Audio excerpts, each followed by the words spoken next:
नमस्कार दोस्तों, आप सभी का हमारे ऑफिशियल यूट्यूब चैनल में स्वागत है। मैं हूं समनन और देखिए आज बात करते हैं कि 8वीं पे कमीशन में जो शिव गोपाल मिश्रा जी का अभी गुजरात में एक इंटरव्यू के दौरान एक बयान दिए हैं कि इस बार जो हमारी सरकार से डिमांड है वो देखिए बेसिक सैलरी 51,480 रुपया ये होनी चाहिए मिनिमम।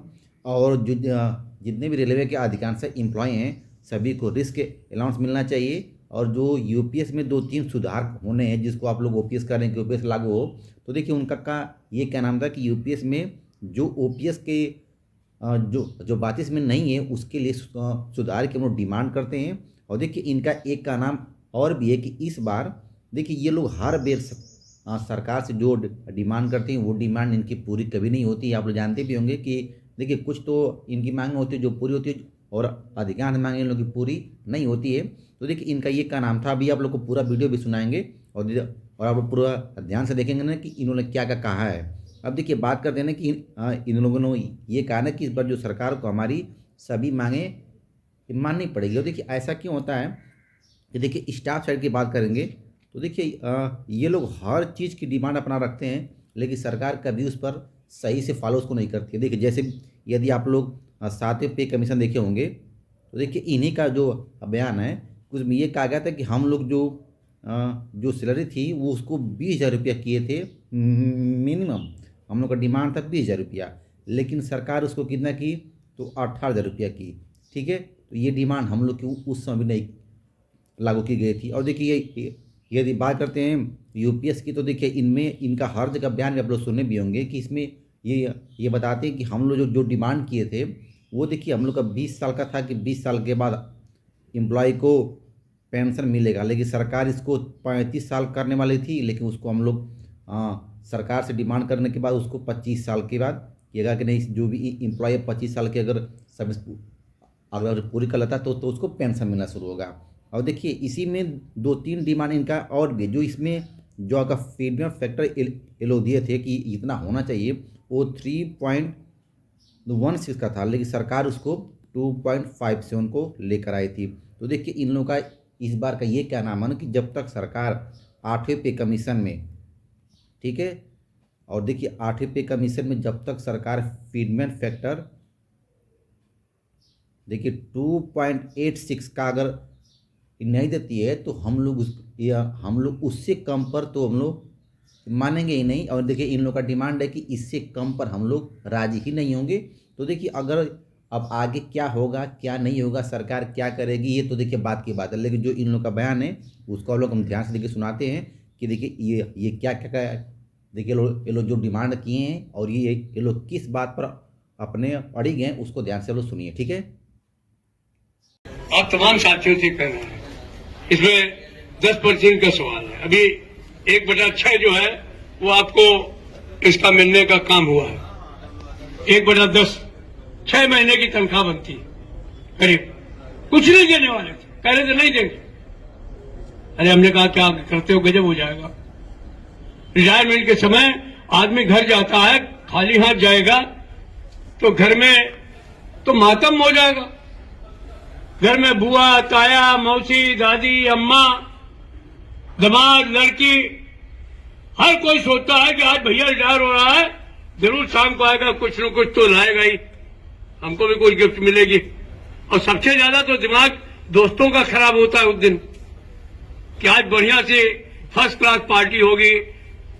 गुजरात तो खैर ड्राई है, यहाँ के बारे में क्या कह सकते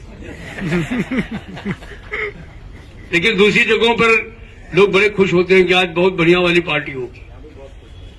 तो हमने कहा कि वहां जाएंगे तो कैसे काम चलेगा। तो बहरहाल उन्होंने 6 महीने की तनख्वाह दी थी। आप विश्वास करिए आने वाले समय में ये 6 महीने रहने वाले नहीं है। हम निश्चित तौर पर इसको 10% तक ले जाने वाले हैं, इसको बीच में छोड़ने वाले नहीं। एक वीआरएस पर भी कुछ लोगों को चिंता है। वैसे कितने लोग नौकरी छोड़ने वाले, जरा हाथ उठाइए, यहां बैठे हुए हैं। आप लोगों में से कितने लोग वीआरएस लेने वाले हैं, जरा हाथ उठाइए। आप लेंगे वीआरएस?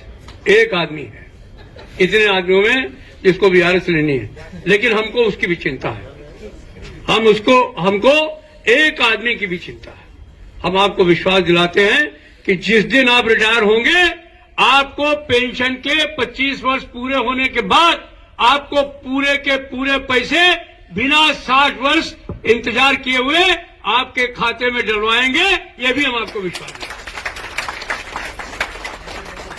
तो कोई नहीं रोके। तो जो इसमें कमियां हैं वो ठीक है, उसकी चिंता नहीं करनी चाहिए। हमारी परेशानी यह है कि हम लोग झूठ नहीं बोल सकते।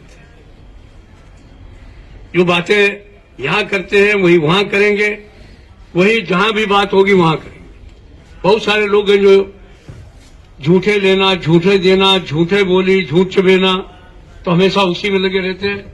तो मैं उनकी चिंता नहीं करता। मैं अपने साथियों को, खासतौर पर अपने नौजवान बच्चे और बच्चियों को इस बात का विश्वास दिलाता हूं कि ऑल इंडिया रेलवे फेडरेशन अगर है तो उनके लिए, उनके परिवार के लिए, उनके भविष्य के लिए, उनकी प्रोन्नतियों के लिए, उनके आने वाले कल में वो बड़े हो जाएं, उनके बच्चे हो जाएं, आईएएस बने, अच्छी नौकरी पाएं, तो उसके लिए अगर उनको नौकरी नहीं मिलती है तो उन्हें रेलवे में नौकरी मिले, इस बात के लिए भी चिंता अगर करने वाला है तो सिर्फ ऑल इंडिया रेलवे फेडरेशन, अब करा करके दिया हम। तो आज के दिन मैं और बहुत ज्यादा बातें आपसे नहीं करूंगा, क्योंकि मुझे 8 बजे वहां पहुंचना था और फिर 9:30 बजे मुझे ट्रेन भी पकड़नी है। मन तो बहुत करता है आपसे बातें करने का, लेकिन मैं विश्वास दिलाता हूं अपने तमाम साथियों को कि आप चिंता मत करिए। तमाम रिक्रूटमेंट रूल्स में बदलेंगे। रिस्क और हार्ड ड्यूटी अलाउंस का मामला अभी मैं 3 दिन पहले एक्सपेंडिचर सेक्रेटरी से बात करके आया हूं।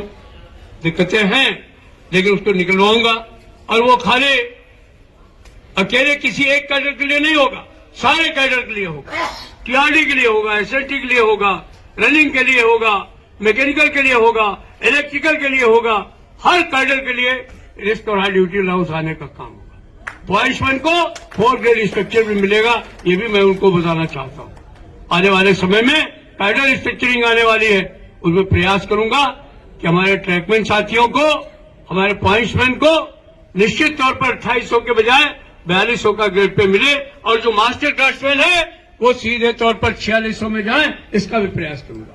हमारा तमाम रनिंग स्टाफ जो 4200 में सुपरफास्ट चलाता है, वंदे भारत चलाता है, शताब्दी और राजधानी चलाता है, उसको भी विश्वास दिलाता हूं कि आने वाले समय में वो 4200 नहीं 4600 पाएंगे। ट्रेन मैनेजर्स के साथ भी वही 4600 का ग्रेड पे दिलवाने का काम करूंगा। मैं अपने सीएलआई साथियों को भी विश्वास दिलाता हूं, और तमाम कैडर भी छूटे हुए हैं, उनको 4800-5400 का ग्रेड पे दिलवाने का काम ऑल इंडिया रेलवे फेडरेशन करेगा। कुछ छूट गया हो तो उसको भी आप यही समझिएगा कि उसके लिए प्रयास ऑल इंडिया रेलवे फेडरेशन बराबर करेगा। आज के दिन मैं आप तमाम गांधीधाम के साथियों को हृदय से मुबारकबाद भी देता हूं, धन्यवाद भी देता हूं, और आशा करता हूं कि जो आतिथ्य आपने हमको आज दिया है, जो प्यार आपने हमको दिया है, उससे मैं अभिभूत हूं। आने वाले समय में एक दिन के लिए नहीं और अधिक समय लेकर के यहाँ आऊंगा, आपसे फिर मुलाकात करूंगा। धन्यवाद। कांग्रेस श्री गोपाल मिश्रा जिंदाबाद, कांग्रेस श्री गोपाल मिश्रा को लाल सलाम, कांग्रेस श्री गोपाल मिश्रा आप संघर्ष करो, एआईए जिंदाबाद, एआईए जिंदाबाद। साथियों, जैसा कि हमारे चीफ गेस्ट साहब ने आपको संबोधित किया और ज्यादातर समस्याओं पर उन्होंने चर्चा की, जो समस्या हमारी है, मैं साहब का थोड़ा सा ध्यान आकर्षित करना चाहूंगा कि सर, हम वेस्टर्न रेलवे का 60% अर्निंग जनरेट करते हैं, लेकिन सुविधा के नाम पे ना हमें पीने के लिए अच्छा पानी है, ना रहने के लिए अच्छे मकान है, और ना आने जाने के लिए रास्ता है। तो उस पर साहब ने आज एआरएम साहब से चर्चा की है, और यहाँ के जितने एचओडी हैं उन सभी से लगभग चर्चा की है कि इन पे ध्यान दिया जाए। साथियों, समस्याएं कहाँ नहीं है, जिस दिन हम जन्म लेते हैं और मरने तक समस्याएं रहती हैं। समस्याओं का निराकरण स्टेज बाय स्टेज हो सकता है। आज एक समस्या है और समस्या अगर खत्म हो जाए तो इंसान का विकास हो जाता है। तो मैं कहना चाहूंगा कि मंजिलें उन्हीं को मिलती हैं जिनके सपनों में जान है। पंख से कुछ नहीं होता दोस्तों, हौसलों से ही उड़ान है। अगर हमारे हौसले बुलंद हैं तो हम उड़ सकते हैं, बाकी पंखों से उड़ा नहीं जाए।